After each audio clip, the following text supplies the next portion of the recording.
अध्यक्ष महाराज या लक्षवेधीवर अध्यक्ष महाराज आपल्याला धन्यवाद की आज विधानसभेची पहिली लक्षवेधीची सुरुवात ही धान उत्पादक शेतकऱ्यांना न्याय देण्यासाठी आपण केली, त्याबद्दल धान उत्पादक शेतकऱ्यांकडून मनापासून धन्यवाद।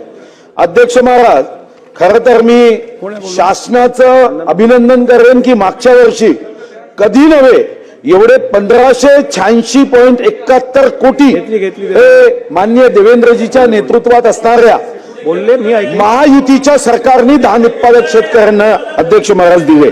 तुम्ही अध्यक्ष महाराज 2013 मध्ये 300 कोटी पासून झालेल्या धानाच्या बोनसची सुरुवात ही मागच्या वर्षी 1600 बसा असं काय करताय, बसून घ्या।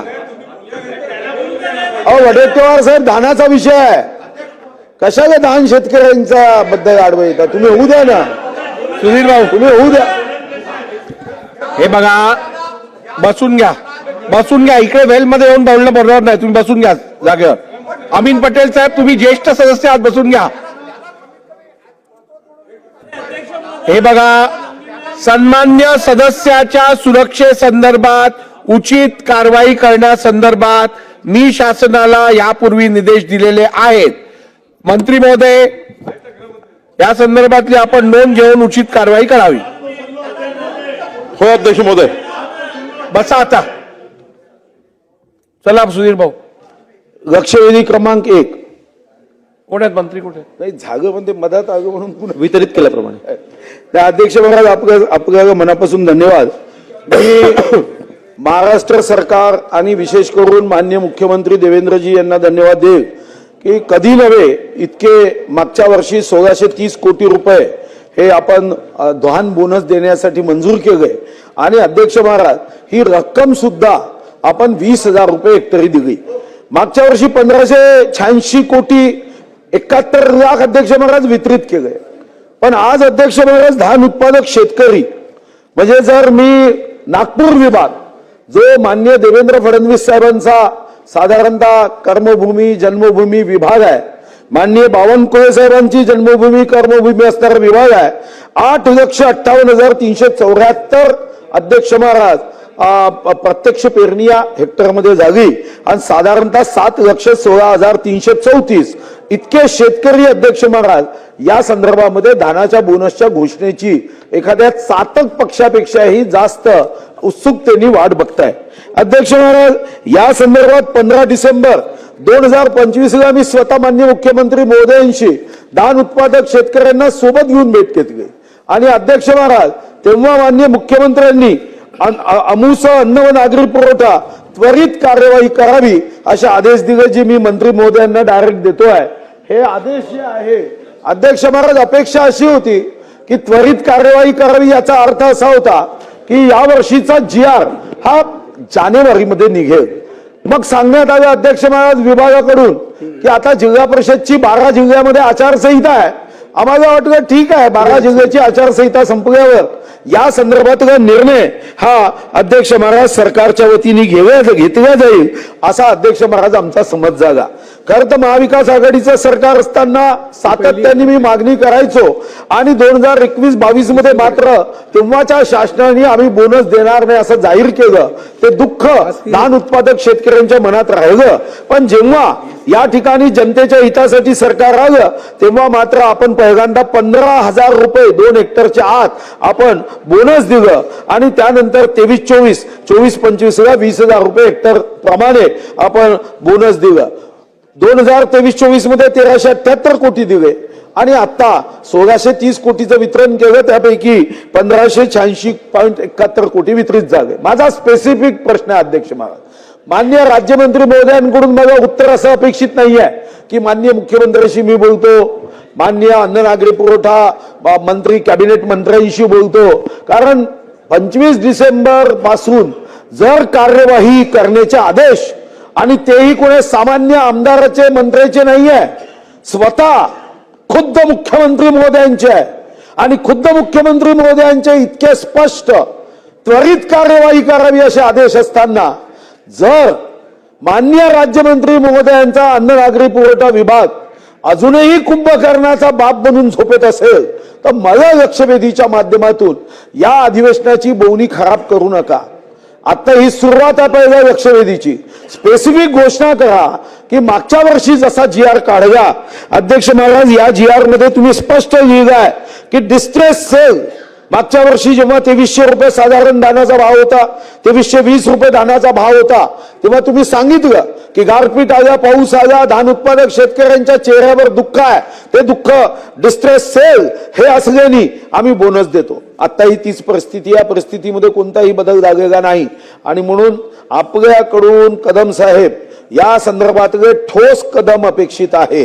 लडखडणारी उत्तरं देऊ नका एवढी विनंती आहे. एका वाक्यात उत्तर द्या. जरी मी जास्त बोललो असलो तरी की धानाचा बोनस देण्याचा जी.आर. 2 दिवसात निघेल तरच पुढे कॅबिनेट व्हायची शक्यता, अन्यथा कधीही होऊ शकत नाही. मोहन मध्ये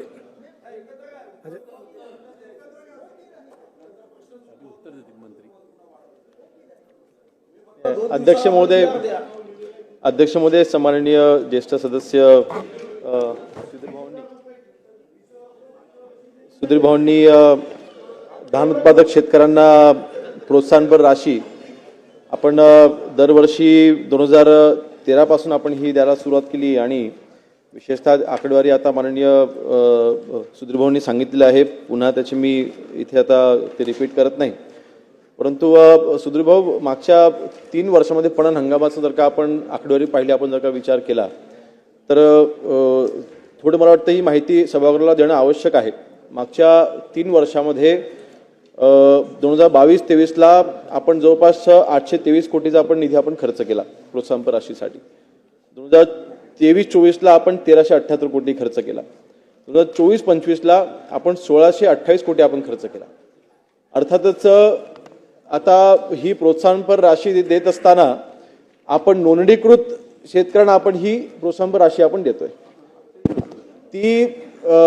ते जे काही धान आहे ते खरेदी केलेलं असावं किंवा नसावं, नोंदणी केली आपण त्यांना बोनस देऊन टाकतोय. आणि आता ही अर्थातच जर का रक्कम वाढते म्हणजे खरेदी वाढते असं त्याचा अर्थ होतो. परंतु सुधीर भाऊ, ही आकडेवारी आपण लक्षात घेतली पाहिजे. 2022-23ला आपण 823 कोटी खर्च केले आणि 1,50,50,75,402 क्विंटल आपण खरेदी केलं. 2023-24ला आपण 1378 कोटी निधी खर्च केलाय. 2023-24 ची खरेदी जी आहे ते 1,50,00,000 1,07,57,000 वरती आली.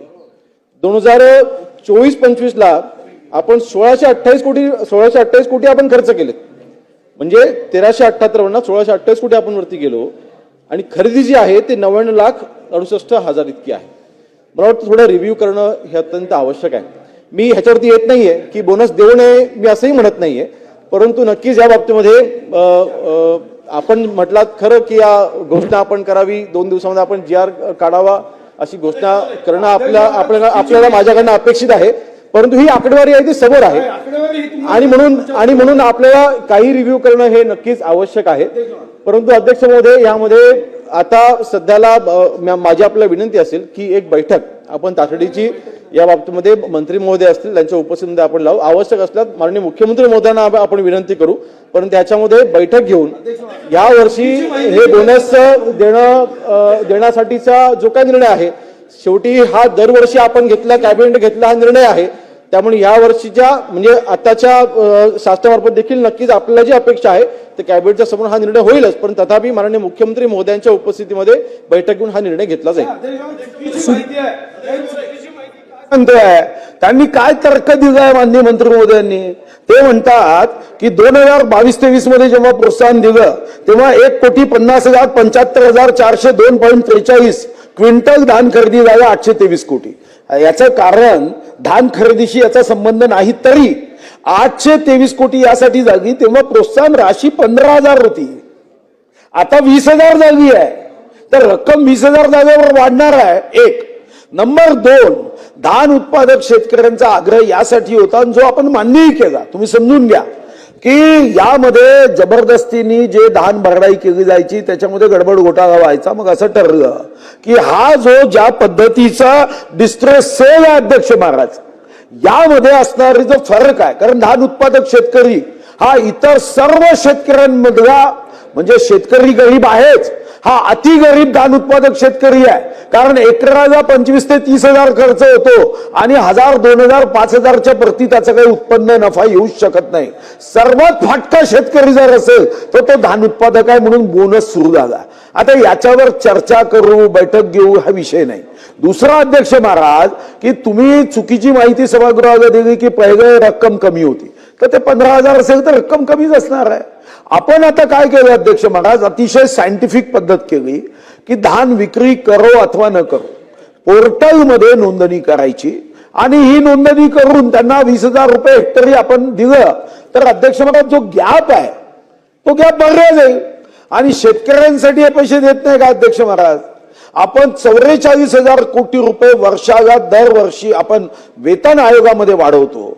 10,000 कोटी अध्यक्ष महाराज डीएच्या रूपाने कर्मचाऱ्यांना 10,000 कोटी दर वर्षाला वाढवून देतो. आमदारांचा पगार वाढवून देतो. धानाचा बोनस द्यायचा वेळ आली.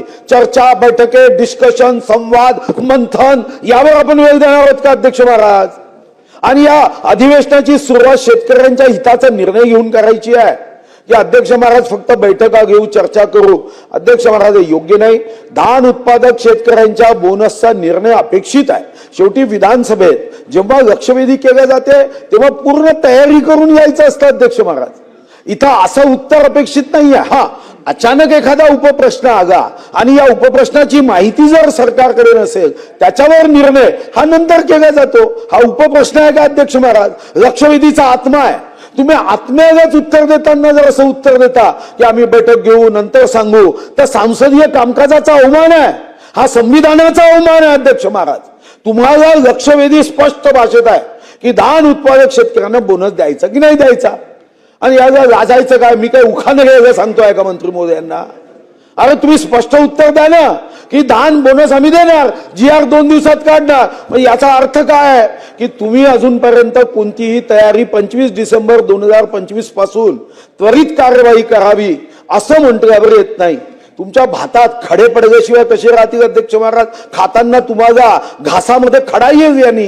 25 डिसेंबर पासून आपण मागणी केली आहे. आजची मागणी नाही आहे. आणि पहिलीच लक्षवेधी धर्मचक्र प्रवर्तनाय माननीय मंत्री महोदय उत्तर घेऊन आले नाही. जे आकडे सांगताय ते चुकीचे आकडे सांगताय आणि त्याचा काही तर्क नाही. मग सांगा देत नाही धानाचा बोनस. विचार काय करायचा आहे? द्यायचा नाही ना तुम्हाला धानाचा बोनस, तर स्पष्ट सांगा ना. एवढं लपवून छपवून यांनी आपल्याला सांगायची आवश्यकता नाही. आमची आग्रही या लक्षवेधीमधून मागणी आहे की तुम्ही धानाचा बोनस देण्याची घोषणा करा. सर्वप्रथम मी आकडेवारी ही चुकीची सांगितलेली नाही. जी आकडेवारी आहे, आपण म्हटलात की 15,000 होती 2022-23ला आणि 23-24ला ही 20,000 झाली. मग 500 रुपयाचा फरक होता. रक्कम जवळपास दुप्पट झालेली आहे. 15,000 रुपयांना जर का 30,000 झाली असती तर रक्कम दुप्पट होणे अपेक्षित होतं. परंतु 2022-23ला 1,378 कोटीवरना हे 1,628 कोटी झाली आणि खरेदी ही कमी झाली. ह्याचा मी पुन्हा एकदा सांगतोय, आमचं सरकार